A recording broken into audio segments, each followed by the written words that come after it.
Hello, guys, and welcome to Cricket Caviar. We'll do a recap of the Champions Trophy final and also the Champions Trophy overall. But first, let's talk about the final. What really made the difference between India and New Zealand in such a big final? I think it was the brevity of Indian batters to take the attack despite wickets falling. They know their strengths. Of course, not every player is Virat Kohli. Shreyas Iyer is not Virat Kohli, but Shreyas Iyer is Shreyas Iyer. And that's why when the three wickets fell for 17 runs, you saw the approach from Shreyas Iyer. He went on full attack mode, tried to hit sixes, and he hit two sixes. And let me tell you, the number of sixes hit by New Zealand players were four, and the number of sixes hit by Indian players were nine. So the difference there is of five sixes. Now, five sixes on a big ground of Dubai, that's a real bonus. You're getting 30 runs extra. So India managed to score more boundary runs than New Zealand, and upon that, the dot ball percentage were equal. So India played 51% of dot balls, and New Zealand played 51% of dot balls. Of course, the conditions were very difficult for batting. Like the surface has been in Dubai, it has been consistently, between 250 to 275. The par score is, and only Australia were the only team who actually managed to outscore India in the middle overs and also in the power play. They actually scored more boundary runs than India, 20 more boundary runs than India. But here in this case, India convincingly scored more boundary runs, 25 more boundary runs, and five extra sixes that really made the difference. Two of them scored by Shreyas Iyer, and let me tell you, like the game phase, you all know what happened. The first 10 overs, New Zealand played brilliantly. Then New Zealand too lost three wickets in a matter of exactly the same runs that India did, 17 runs. Yes, India lost three wickets from 102 to 119, and New Zealand also lost three wickets from 57 to 75. The difference was the next batter who came in for India was Shreyas Iyer and Akshar Patel, and in that case it was Daryl Mitchell and Tom Latham. Now the partnership between Daryl Mitchell and Tom Latham was so slow. Both of the batters batting at 50 strike rate, they scored 30 runs in the next 10 overs after the fall of those three wickets. Whereas India scored 60 runs, that is Shreyas and Axar scored 60 runs in the next 12 overs of Indian batting. So that clearly means that India got a big advantage of showing their intent, which has been the motto of Rohit Sharma, and he has been asking the team to do this since 2022 T20 World Cup, where the team did not follow his instructions, but now they have clearly adopted this since 2023 T20 World Cup, and you have seen what has happened. India has won 22 out of 23 matches in ICC tournaments with this approach of Rohit Sharma, where he himself leads the charge by trying to get a head start in terms of scoring more runs in the power play. Yesterday, also, he absolutely dominated the partnership with Shubman Gill, scoring 69 runs out of the 102 run partnership. But there is one more thing that I want to talk about is Daryl Mitchell. Now he has been on the decline. He was obviously called one of the big, great players when he scored 200s versus India in CWC 2023. He was one of the top scorers of CWC Cricket World Cup 2023, which was held in India. But since then, his graph has been on a massive decline. And it all started from Australia tour of New Zealand, where they toured for two test matches and beat New Zealand convincingly. And since then, whatever Daryl Mitchell has uh, touched has turned into dust, including his stint with IPL mega franchisee Chennai Super Kings. Now this year he doesn't even have a contract with any IPL team. There is a limitation to his batting, although his footwork is very good. His huge backlift and an awkward stance actually creates a challenge for him. Uh, he plays a lot of high risk shots for no runs, a lot of reverse sweeps and sweeps which don't go into the gaps, and that's where I think having two players of same nature actually damaged New Zealand's chances yesterday. They could have picked a player like Mark Chapman, who was a left-hander, could have been more aggressive and would have also allowed Glenn Phillips to come in later in the death. Now, Daryl Mitchell could not dominate or outscore any of his partners except Tom Latham, who scored 14 out of 30 runs. He could not, rotate strike well. Always the onus of scoring was on the other batsman and not Daryl Mitchell. And that's where the problem for New Zealand lied. They could not find the options to score in the middle overs. They scored 103 runs in 30 middle overs. That's slower than what Pakistan did versus India in Dubai. That's slower than what India did versus Australia. We all trolled KL Rahul for that knock in the ODI World Cup final in Ahmedabad. It was lower score than all of those things.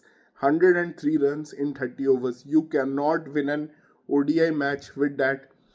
Even if you have a very good power play and you had a very good finish in the death overs, it was like what Thisara Pereira actually did versus India in 2011 final in Wankhede Stadium, where we had Gambhir and Dhoni chasing down that total. It had a similar feel that Michael Bracewell did. He scored brilliantly 80 runs in the death overs, then came out to bowl a special spell. But again, New Zealand lacked that extra spinner, and they could have carried Ajaz Patel or someone in the squad, but they had Chapman again. You always knew Phillips will not bowl 10 overs. Even though Rachin Ravindra bowled 10 overs, he didn't have the control that Santner or Bracewell had. But you could have always played Mark Chapman, and he could have helped your spinners to bowl around 40 overs. So New Zealand spinners bowled 35 overs. They gave 135 runs. Indian spinners, they bowled 38 overs. They gave 132 runs. So Indian spinners bowled 3 overs more and gave around 5 or 6 runs less, something like that. So but Indian spinners, again, it was a mistake not to bowl Axar Patel those 2 overs, and Shami was brought in the middle overs. New Zealand had a plan which they copied from Australia in the semi-finals, and the plan was to go after the seamers, because this is a pitch which is aiding spinner, so obviously you have to go after seamer. This is the same plan that India had versus Pakistan when Rohit Sharma, Shubman Gill, and Virat Kohli went after the seam attack, the pace attack. So this is the same plan that everyone copied from everyone else in Dubai, and it almost worked for New Zealand, and it did work for India. So both the pace attacks actually considered 100 runs in 12 and 14 overs. India considered in 12 overs, New Zealand considered in 14 overs. So actually you can say that New Zealand pacers were better than India. But this is a big achievement for India, considering that Jasprit Bumrah was not available for this tournament. And let's also look at the past, at what exactly was the backdrop of this Champions Trophy when India had lost bilateral series to Sri Lanka. India had lost a bilateral series to Bangladesh not many years ago. They had lost a bilateral series to Australia at home to Mitchell Starc. So India's ODI side was not in prime shape right now. I believe they had only played 3 ODIs in 2024. Then they played 3 ODIs versus England, who I consider as a very minnow team. Of course, they won easily all 3 times. Second thing was India had batted only twice, batting first in last 10 ODI games. So they didn't bat even once first in Sri Lanka. They batted only once versus England in a 3-match ODI series. They batted first only versus New Zealand in the Champions Trophy. So I think New Zealand missed a trick by not, asking India to bat first, putting them under pressure. Even the one time that India batted first in this Champions Trophy, so they were 15 overs, 45 for 3, and it was a massive knock from Shreyas Iyer, who made a recovery from there. Plus, you had the BGT where the morale of Indian team was quite sunk, and there were a lot of people questioning Rohit Sharma and Virat Kohli. But these legends, with the change of format and because this format you have to do the run scoring a lot, you can't only look for survival. I think this helped both the legends to get out of that form rut that they had in test. For Rohit Sharma, I would say he had himself to blame because, of course, there were personal issues. He didn't travel for the first test match. But then he came at number six, which was not his position. Then he moved up to number one. Then he dropped himself. So he was quite confused in that BGT phase. But now, with the clarity that, yes, I'm going to open the batting, he scored 100 in Cuttack versus England. He was very clear with his approach, what I have to do. He took on the attack in the power play, tried to get to that 60-70 score in the power play itself because the pitch was always going to turn slower and slower as the game progresses. And he doesn't need to be the batsman who bats 25 to 30 overs. I think Sunil Gavaskar made a comment that, Rohit Sharma should bat 25 to 30 overs. No, this is a team game and everyone has a role. So I think Rohit Sharma played it perfectly. He exactly understood what were the demands of the game, and he doesn't need to score those big hundreds. And even yesterday, a lot of people were criticizing him for his shot, but I felt it was quite fair because there had been a lot of dot balls in that phase, and Shreyas was taking his time initially with Rohit Sharma, and I think Rohit Sharma did what he had planned and what he had come out to do. He tried to take on Mitchell Santner. Unfortunately, the ball spun, as is the nature of the pitch, and Rohit Sharma got out. But I think he did his job well because without that start, I don't think India would have chased this total uh, easily or forget it easily. They wouldn't have chased it. So I think Rohit Sharma's start was very important and deservedly he got player of the match. Another player who stood up in the final was Kuldeep Yadav. He had been under criticism. Lot of players were ex-players were saying that Harshit Rana should come in or Harshdeep Singh should come in for Kuldeep. Maybe we don't need to play Kuldeep. He was lacking a bit of control. He was under the pump from Travis Head, also Steve Smith in the Australia game, and he bowled well versus Pakistan. But again, he proved that under the pressure moments, he knows how to handle the pressure moments because Rachin Ravindra was flowing well and he was the key batter. And the first ball he bowls him a googly, first ball, and he probably took some inspiration from his spinning partner, which is Varun Chakravarti, because Varun Chakravarti is a mystery spinner, and he thought, why not add some mystery to my game also and bowl a googly in the first ball itself. It was not even a googly, it was a straight ball with a lot of pace, and it succeeded in getting Rachin Ravindra's pads and also the stumps. So even if he wouldn't have been bowled, he would have been LBW. So Rachin Ravindra was plumb in front of the stumps, and he didn't expect a googly first ball. And then the big wicket of Kane Williamson, who could have scored at much faster rate than Daryl Mitchell at least. But it was a serious momentum break there, and New Zealand didn't take any initiative till Glenn Phillips came out to snatch back that momentum and give some momentum to the innings. Even in that partnership with Glenn Phillips, Daryl Mitchell was unusually slow. Uh, Even in that partnership with Bracewell outscored him. So in none of those partnerships except for Tom Latham did Daryl Mitchell show any initiative to take the game on, and I think that was a big reason why New Zealand lost yesterday. Then, of course, you have to also count out that just like India were missing Bumrah, New Zealand were also not having the pace attack that once made them very, very dangerous. Of course, Trent Bolt has retired. He's only playing leagues now. But Lockie Ferguson, with his extra pace, he could have been a threat. But he also was ruled out just before the tournament started. But if you see the same stats versus the match versus with Australia that India had in the semi-finals, Australia scored more boundaries than India. Australia got more runs from boundaries than India. Australia scored more runs in the middle overs than India. But unfortunately, in the effort of doing so, they lost some wickets. And the Steve Smith and Maxwell especially, they lost those wickets. But those were in effort of trying to get runs. And it's justified that you lose wickets in trying to get runs. And that's what exactly Akshar Patel did. That's what exactly Shreyas Iyer did. Both of them got out trying to get those runs, trying to take their home team to a safe target, to an above par target. But here, if you see, I mean, they lost 4 wickets in the middle over despite not taking any risks. So that is what was very disappointing with New Zealand. On the other end, Australia played a superb game, but the problem was their bowling was not strong enough, and they were playing Cooper Connolly and Tanveer Sangha for the first time in the tournament. It's almost like they're debutants. They've played one or two ODIs, I'm sure, but in Sri Lanka, but they're almost like debutants, and they were thrown in at such a big stage, and only Australian cricket can do that. That also you have to appreciate. But the problem was they didn't have the control over their line set. They are very inexperienced, immature players right now. And yes, Virat Kohli ran a lot of singles. And if you say that, yes, India were behind the count in terms of boundary runs, but a lot of singles were run. And Australia could only bowl 43% dot balls to India, whereas India again bowled 51% of dot balls to Australia.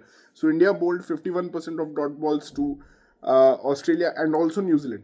And New Zealand also bowled 51% of dot balls to India, but Australia could not bowl what was the standard on the Dubai pitch, that is 51% of dot balls was such a standard number. They could only bowl 43% of dot balls, and that's because of two factors. One is they were having spinners who are inexperienced, not having the control, and also Virat Kohli, who is a fantastic rotator of strike and scores most bulk of his runs through singles, not through boundaries. Um, but of course, when Virat Kohli went missing in the final, he got out for a duck.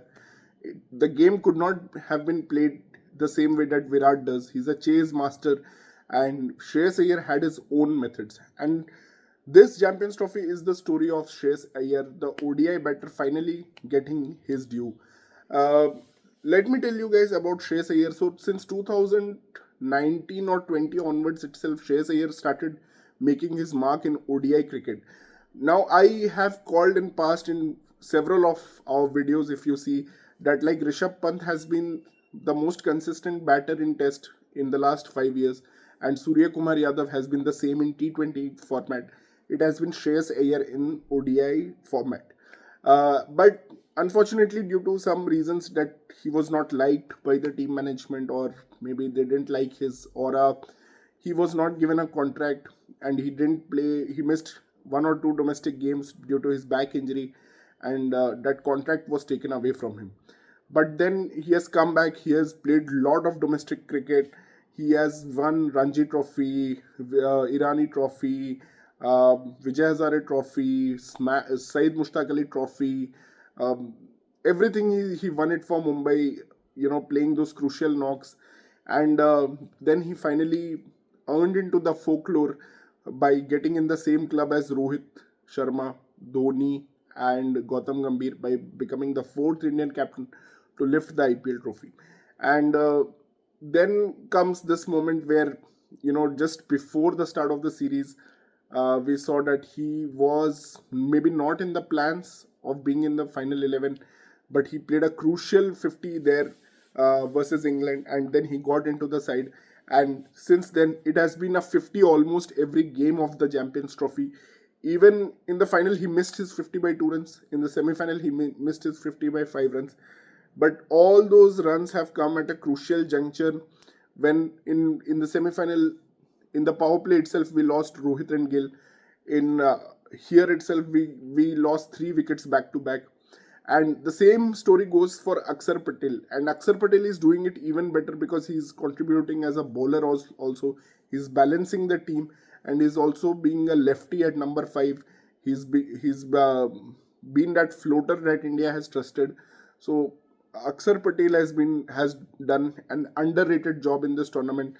Plus, look at the big wickets that Axar Patel has taken in this tournament. He has taken the wickets of Maxwell in the semifinals, and before that, he took the wicket of Rizwan. He took wicket of Kane Williamson in the league game versus New Zealand. So he has been also phenomenal. It's been a phenomenal tournament for Axar Patel, just like the World T20. You couldn't have imagined, winning that title without Axar Patel's bowling, batting, and fielding. You couldn't have imagined winning this tournament without Akshar Patel's contribution, and that's why the call to play him and Jadeja, which every Indian expert questions before the T20 World Cup, and they questioned before the Champions Trophy also, that how can Jadeja and Akshar Patel, two similar players, play, you know, in the same team, in the same 11. But the thing is, they always play together because they are not the same. Jadeja is probably more of a bowling all-rounder and is playing at number 8 now. And Jadeja and Akshar Patel is more of a batting all-rounder. And both have this mantra of playing both Jadeja and Axar has been immensely successful. And this is a very good call by Rohit Sharma, I think, and Rahul Dravid. Credit to Rahul Dravid and Gautam Gambhir, because a coach can always say that how can we play two players of similar nature, and the selectors can always say. And a lot of people actually thought why Jadeja was in this squad when you have so many spinners and an extra fast bowler needed to be played. But I think India read the conditions brilliantly. I think some Indian scout went there to also see the ILT20, how the pitches are behaving in Dubai. Also made much easier by the fact, of course, that India was going to play all the games in Dubai. So yeah, that helped a lot. And I'm not going to be the one who's going to tell a lie that it's not an advantage. Of course, it's an advantage, but I still think the games is there to win and play together as a team, which India did, and they absolutely deserved the Champions Trophy. They were outrightly the best team after Australia, who I'll rate the second highest team. For the reasons I gave, is even with their B side, they fought a valiant battle. And if not for the rain, actually, versus Afghanistan and South Africa, I think they would have beaten both those sides also, and they would have finished on top of the group. So there was a butterfly effect that affected this Champions Trophy, that is Australia losing points because they didn't play versus South Africa and they didn't play versus Afghanistan. They didn't get a complete game, and that's totally to be blamed on Rawalpindi's ground management, which could not clear the water quickly enough. And Australia did lose some crucial points there, which would have helped them to play New Zealand in the semi-finals instead of India. And I think there, Australia would have beaten New Zealand. I still do think they would have beaten New Zealand. A lot of team fans were surprised when Australia beat England, because England were carrying a full strength team with 150 plus bowlers, plus Adil Rashid, who is a genius with his spin bowling. But Australia did surprise them. They were absolutely marching towards a victory versus Afghanistan, who had just surprised England, and they would have beaten South Africa, who you saw what happened, versus New Zealand in the semi-finals. They absolutely choked. It was the worst performance, the worst game of this tournament after South Africa England. I think that's about South Africa. But yes, Australia had an inexperienced bowling attack, which actually let Virat Kohli get into the rhythm and allowed Virat to chase that target beautifully. But questions would remain whether this really is the best Indian team, because what if Pat Cummins, Mitchell Stark were there, and would India still have won this even if the tournament was hosted all the way in Dubai? So that those are some questions that have to be asked, because obviously Nathan Ellis and Dwarshuis were not as great as possible as Stark and Cummins would have been, and also the batting that Cummins gives, it is so critical down the order. But that's about Australia. Let's talk about the retirement now. That's another topic that I wanted to touch. A lot of people expected, not me for sure, but a lot of people expected Rohit and Kohli to retire, and they were saying it's going to be their final swan song. But of course, they were not in any mood to retire. Especially when it comes to Virat Kohli, he has not been in that retirement mode ever. Of course, they are not able to differentiate formats. Virat has been very poor in Test cricket, and he's not retiring from there. So there is no chance that he will retire from ODI cricket, where he has been still very good in the last 4 or 5 years. He's been brilliant actually in all the ICC events where it really matters. He has been brilliant. So I don't think there is any chance that he will retire. Plus, the real question is, do India need him actually? And I do think India actually need him in South Africa in that tournament, because uh, still he is the chase master and he knows how to rotate strike, he knows how to manage those phases, he knows how to play in those partnerships. And I still think the new upcoming crop of Indian players don't have those skills and don't have those methods, or don't have that mentality of scoring runs through singles by playing less low risk shots. I don't think the Indian team currently has those. Obviously, Virat has few weaknesses versus spin, but more or less, when he's in a chase, he's so switched on. He knows how to read the game, how to read the bowlers, which bowlers to target. So his calculation is pitch perfect.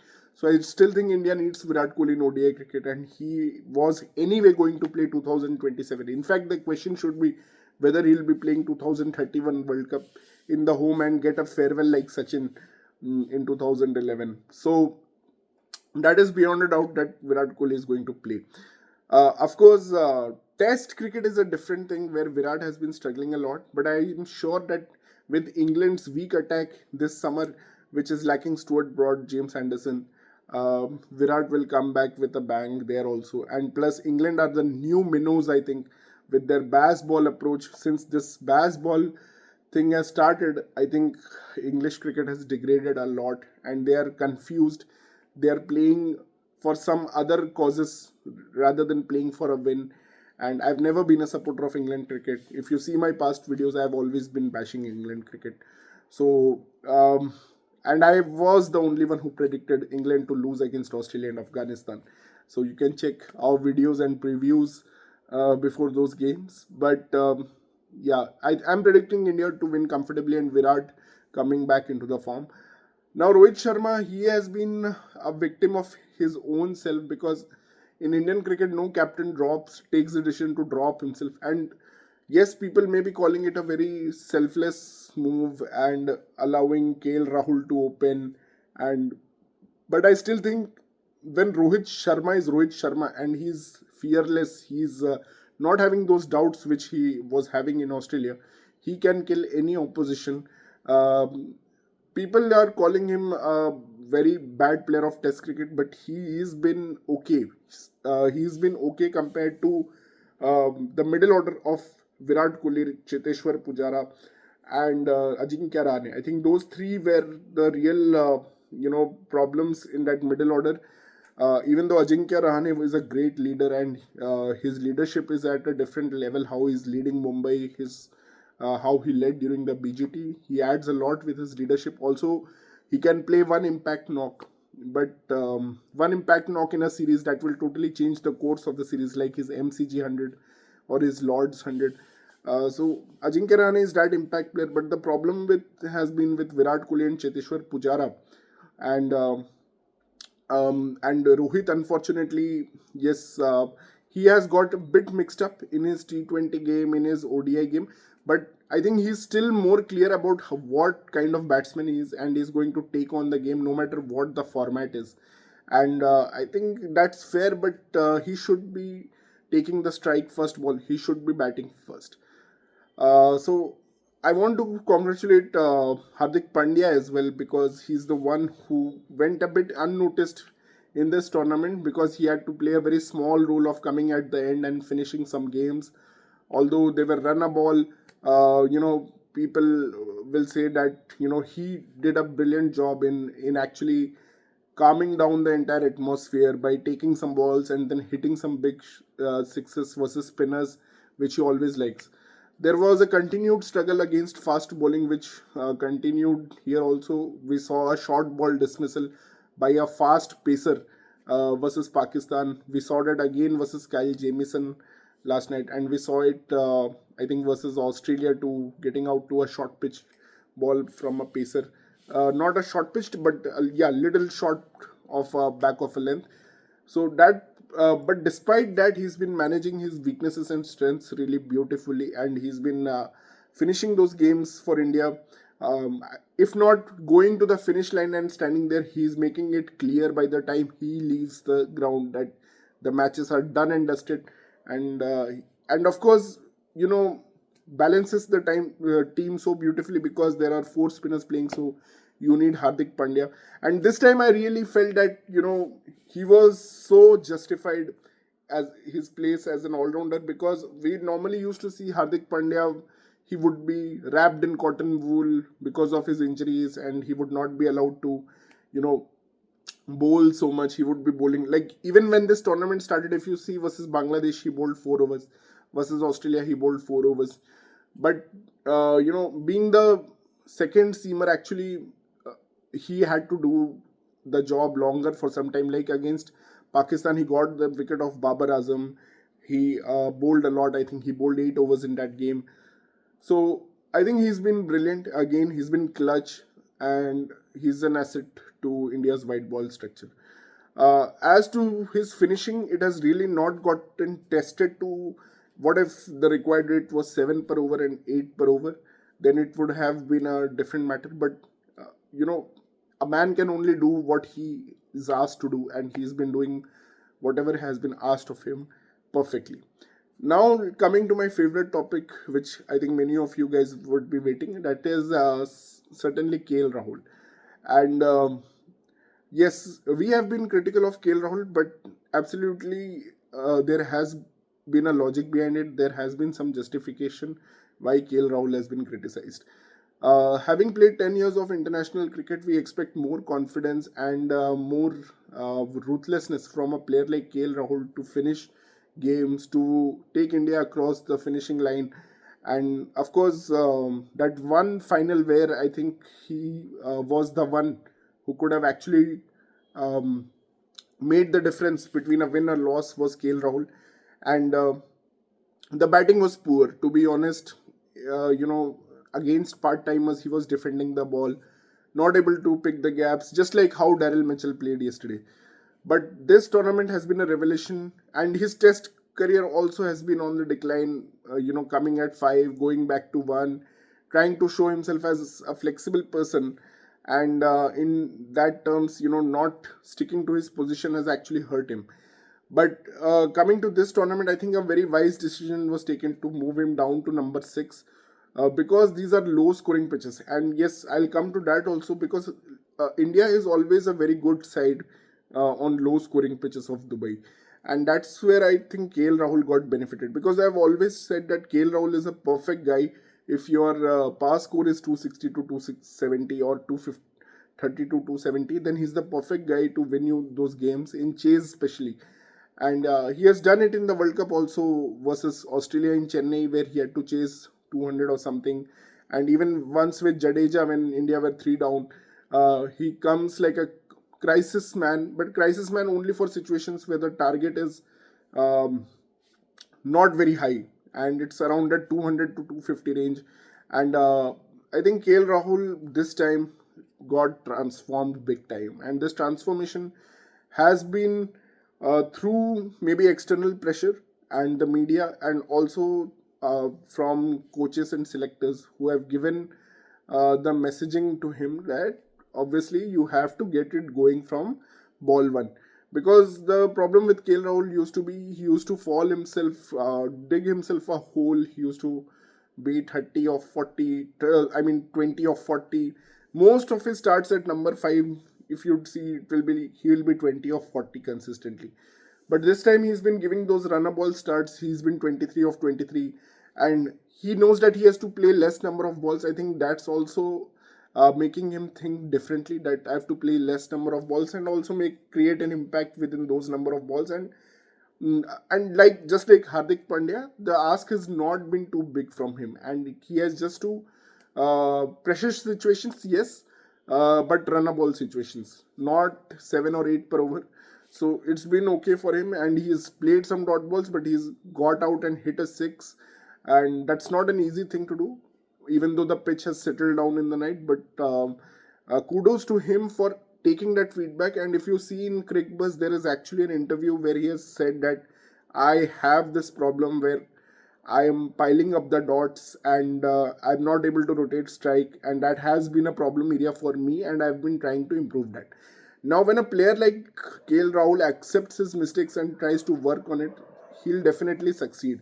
Plus, luckily he's the one who has got a long rope and given a lot of chances. Even in this tournament, he was kind of bit lucky to get that backing from management to play ahead of Rishabh Pant. So if you have given that backing to him, obviously he's going to deliver, and especially after accepting his mistakes.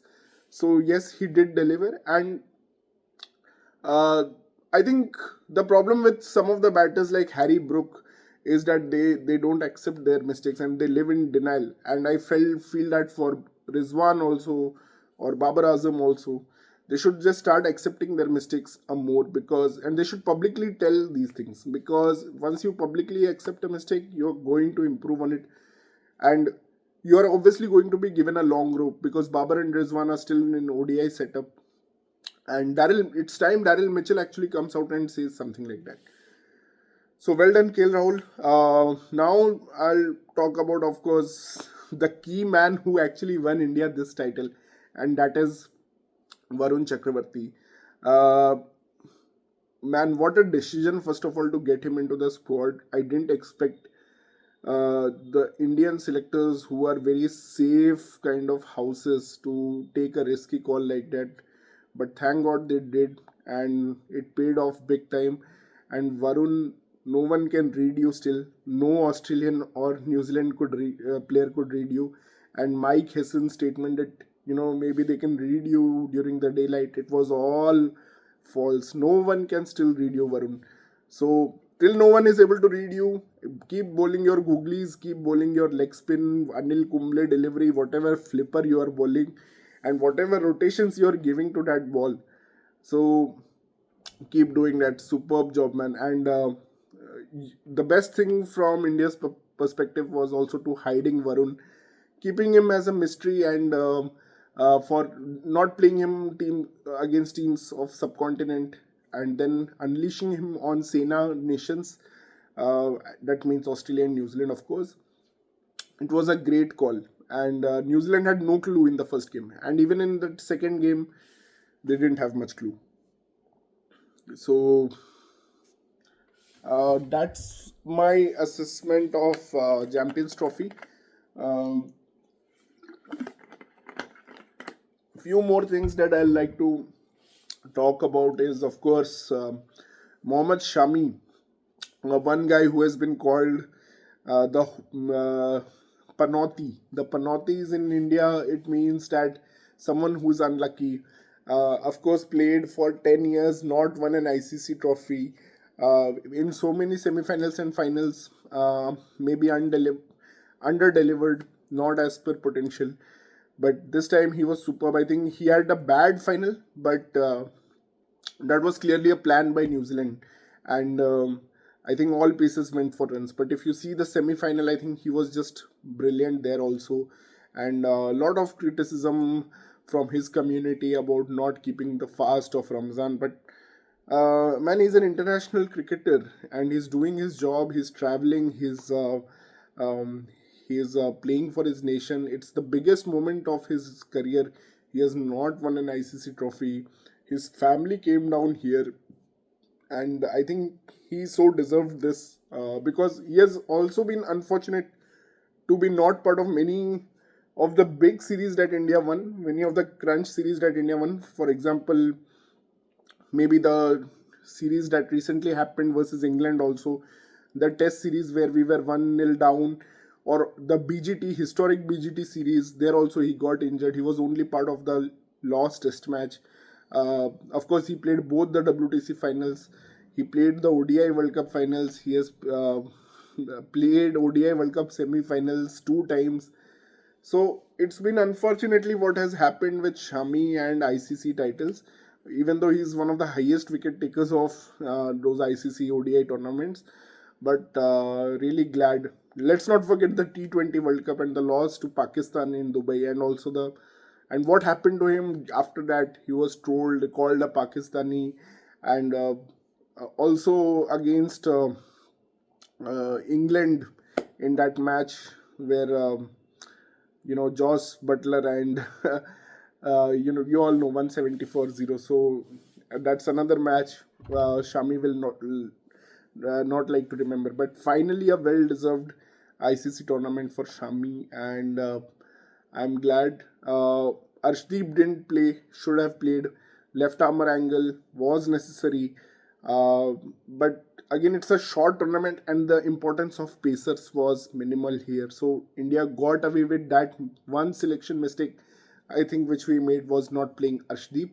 They played Harshit Rana, obviously. That's again a coach's choice. Although Harshit is not a bad bowler, he's been brilliant in the IPL, has a lot of aggression, and has a knack of taking those wickets. So, yeah, I mean, overall, fantastic for India.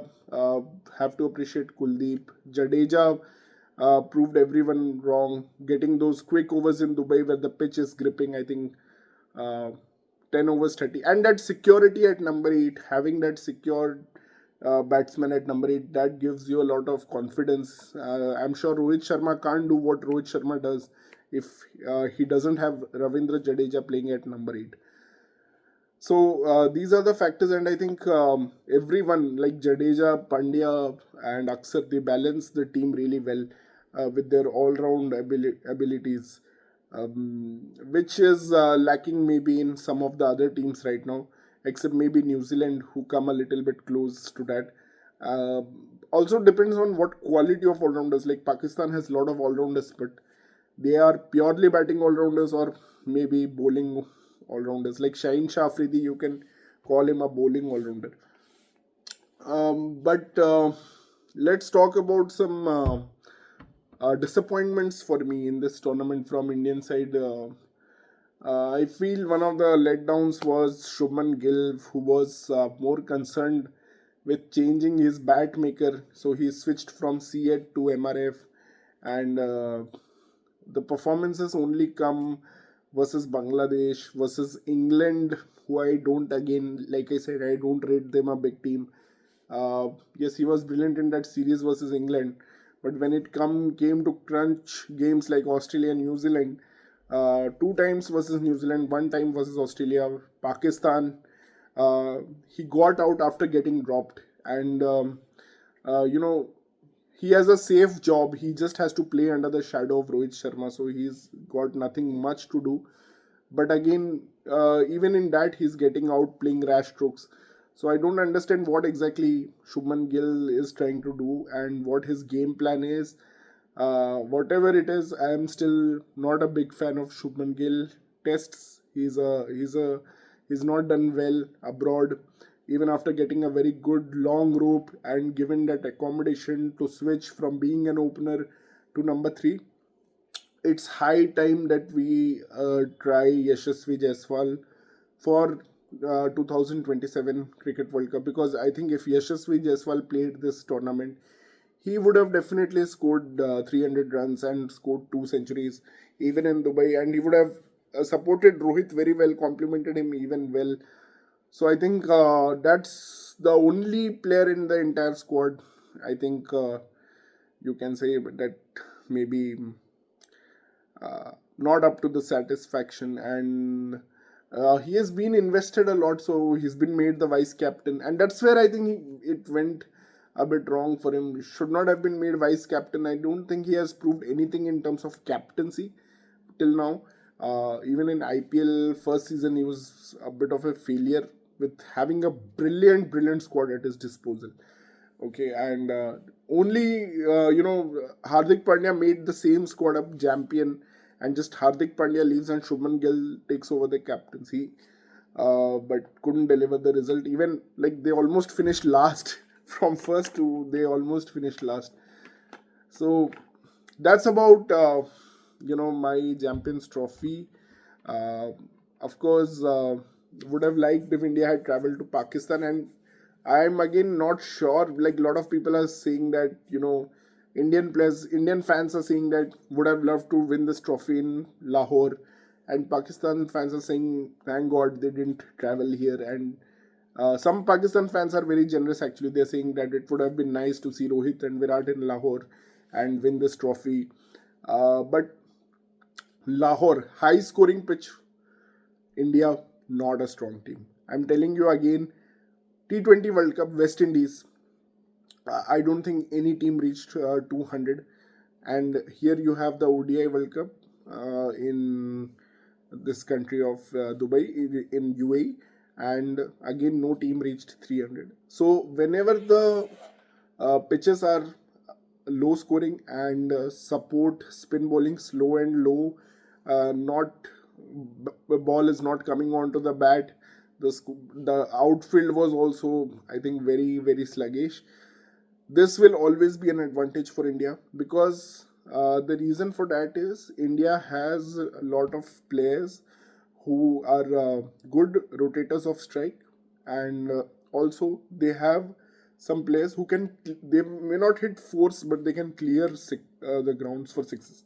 And Shreyas Iyer is a true match winner, guys. He can actually do that job. But on those grounds like Johannesburg or maybe Melbourne, what you need is a lot of boundary scoring, which I still think India lacks, except for Rohit Sharma. A lot of drives. Shubman Gill would also have been very well, actually done quite well in Pakistan, I feel. But that hitting which is needed to get 350, 360 or chase down, maybe, I think, not sure if India could have won. I'm not sure India could have won in Pakistan had they played, but of course, I may not be correct. But this kind of low scoring pitch actually suits India style perfectly. Of course, a different combination would have played if we had gone to Pakistan. You would not have seen four spinners, you would have seen three pacers there. So, yes, but whatever has happened, and well played India, well played Australia, well played New Zealand, well played Afghanistan. Ibrahim Zadran's 177. I think that will, I'll always remember that kind of knock. Josh Inglis knock. Rachin Ravindra's 100 versus Bangladesh and Pakistan. Special knocks. Kane Williamson's 100. So, a lot of good things actually. Glenn Phillips catches. A lot of good things will be remembered from this Champions Trophy. And hopefully, we'll see more of Champions Trophy after 4 years. Now it should go on. Maybe change the format back to full knockout kind of format to make it more interesting and shorter and more fun. Maybe add couple of more teams to give them also some space, some viewership. So, and some experience. So thank you guys for following our channel. It's been a long video, but thank you so much, and please do subscribe, like, share and subscribe, and comment about your views, and please subscribe this channel, Cricket Caviar. Thank you guys.